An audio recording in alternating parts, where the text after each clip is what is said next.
Hi guys, David Healy here. I just want to give you a quick tour of our reworked Enigma sample library.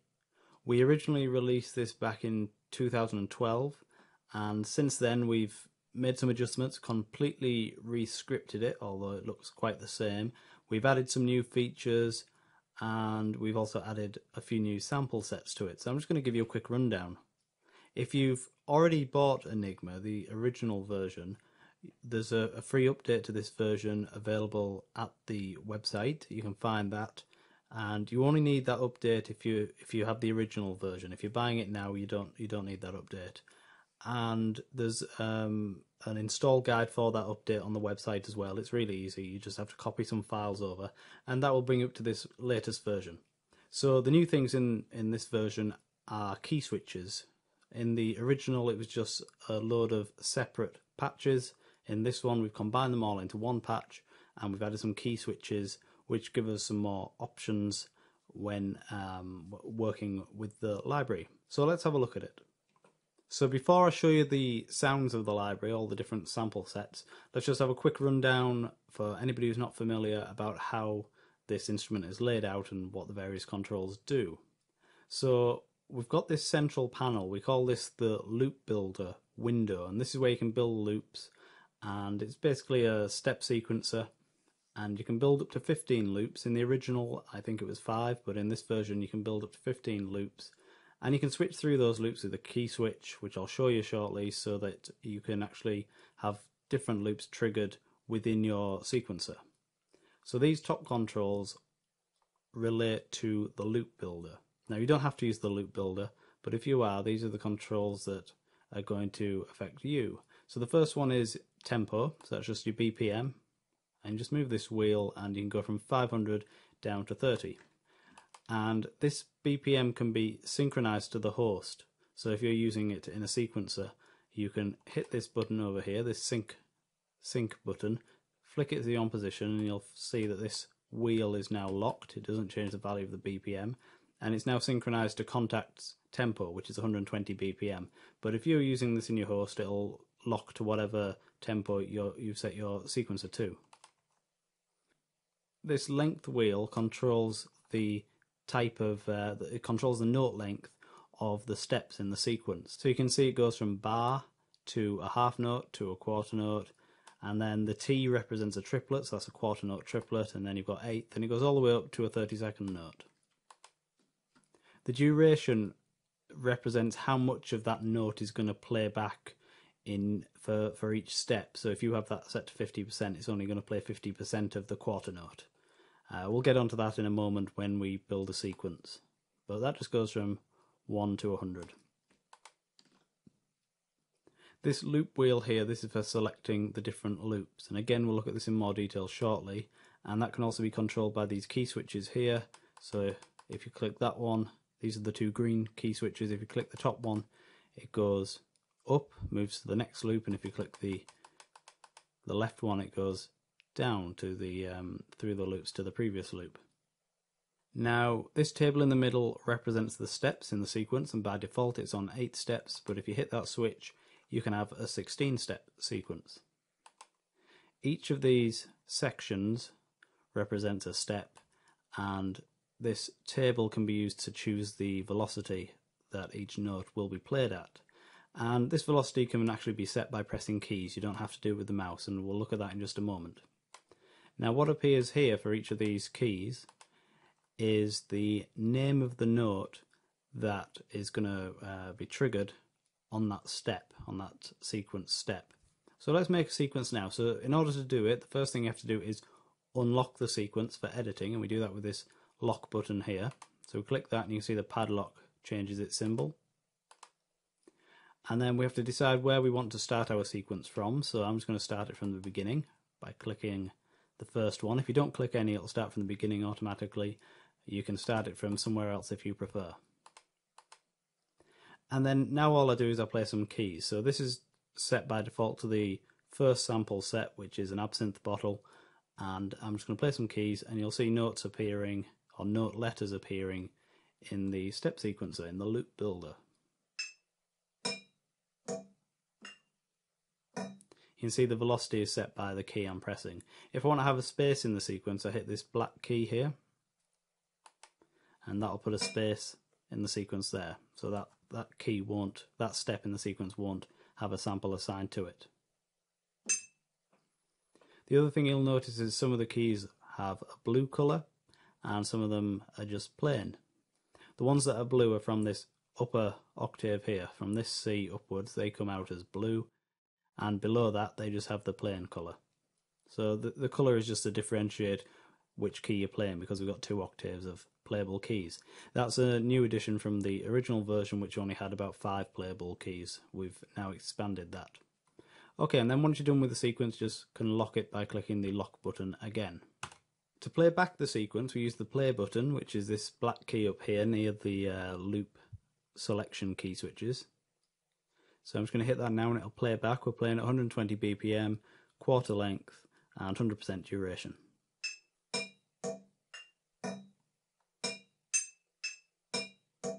Okay, and it'll just loop through while you hold that play key down.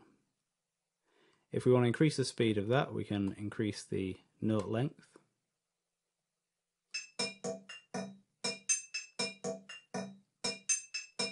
If we don't want those notes to play for their full duration, we can reduce the duration.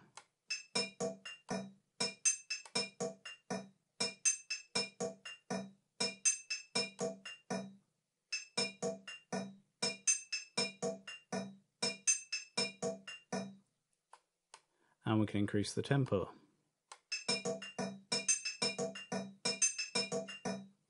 You can also get quite a different sound just by changing the velocity of the steps, just by changing the emphasis of certain notes.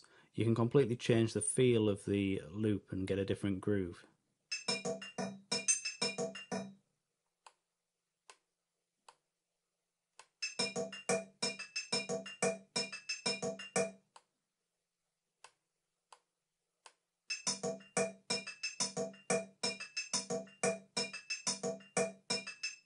And we've got other controls that are useful with the loop builder. If we go to the edit menu, we've got copy.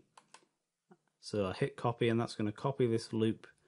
And then if we go to another loop, so I've just gone up to the second loop here, I'm going to go to edit and paste. And now we've got the same pattern on 2 different loops. So if I change this one, and now I'll go back to the first loop, you can see we've got 2 versions, but we can edit one without affecting the other. So that's good for doing things like A/B comparisons. Also in the edit menu, we can clear a loop. So we just hit that and it'll clear it out. I'm going to come onto this layers switch shortly. Let's just go into the edit menu again first of all and go down to effects. And this takes us to the effects section. And we've added new effects from the original version. And we've also changed the controls a bit, made it a bit more functional and a bit more useful. So over here we've got distortion. In the middle we've got delay, and over here we've got reverb with some impulse responses. This is a convolution reverb. We've got impulse responses from our various impulse response collections. You can find more about them on our website. And I'm just going to play the loop through and change some of these effects.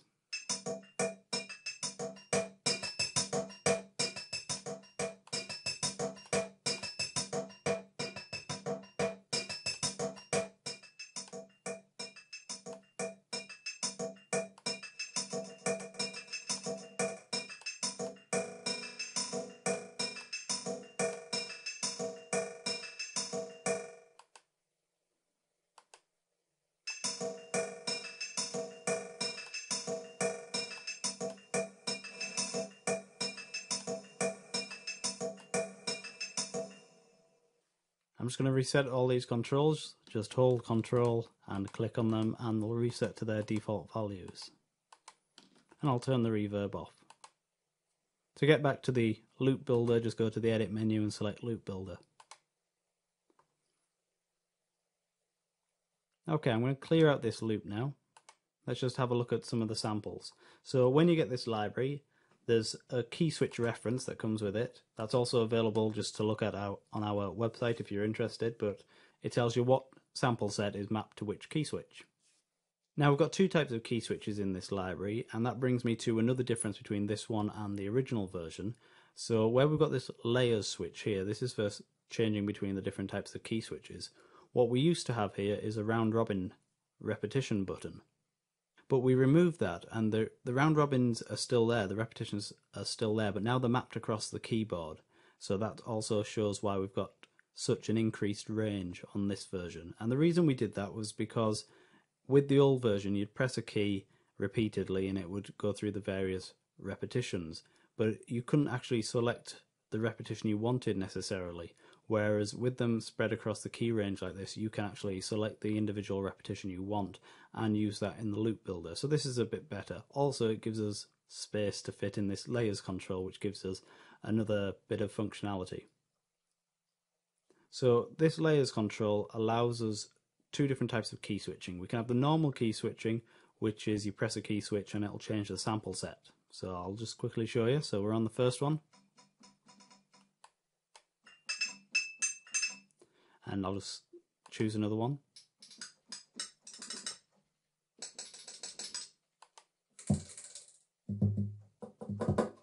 Okay, so that's just your normal key switching. Nothing new there. Let's go back to the default. If I hit the layers switch, it's now going to say layers on, and when we hit a key switch now, rather than turning off the previous one, it's going to add it on top so we can kind of stack our key switches. So we've got the first one, and I'll hit another one now, and a third one.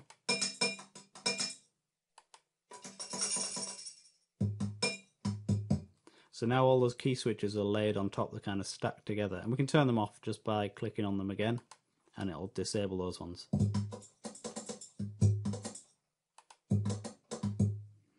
If you want to reset it, you just turn the layers off and then back on, and it'll just reset to the original first key switch. Let's have that off for now, and I'll just run through these different samples with you quickly. So we've got the absinthe bottle, just a bottle. The C sharp is a book. D is bubble wrap. Got some reverse samples in there as well. D sharp is a cardboard box. Again, we've got reverse samples in there.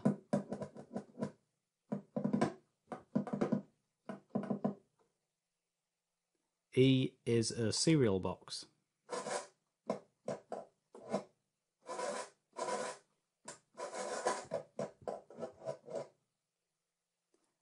F is a basket. It's a plastic laundry basket.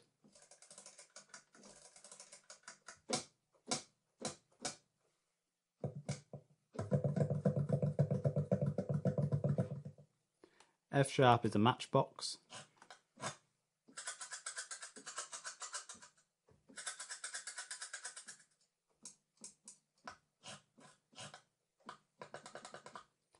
G is pots and pans. And these top keys are reverse samples. Again, not so useful in the loop builder, but they're good if you're using it freestyle.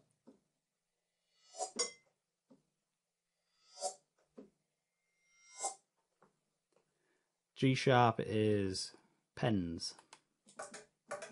So that's a pen being tapped on a desk.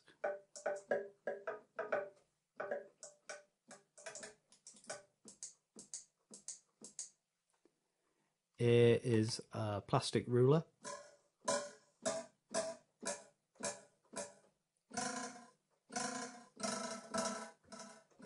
You can hear a lot of those are repetition samples.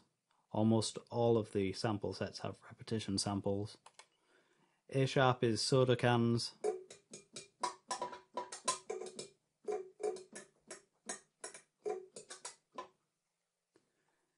B is a mug with a spoon in it.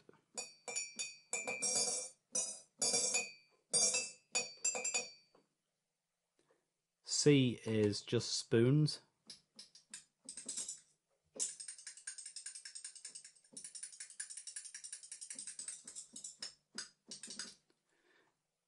C# is drumsticks.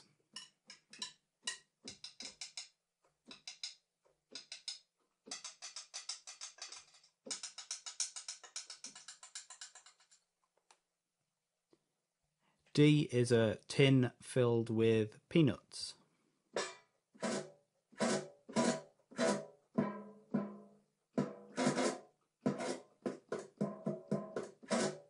So those are all the sample sets from our original Enigma library. The new ones we recorded for this release start from D#. So this first one's a Rubik's Cube.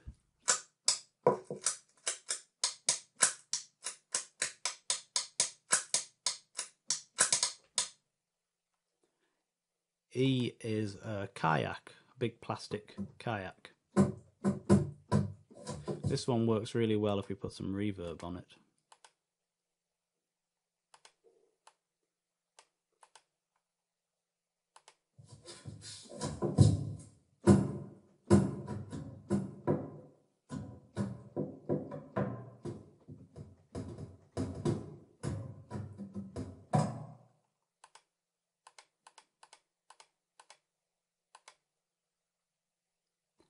F is a guitar. Now it's not guitar strings, it's the body and the fretboard and just some weird noises you can get out of a guitar.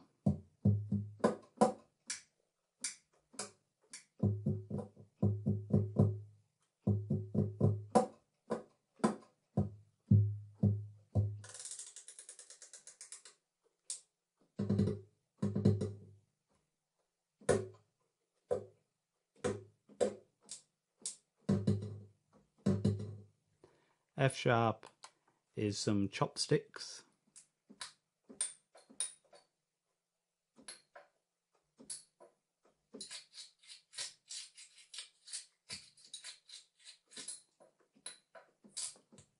And G is a computer keyboard.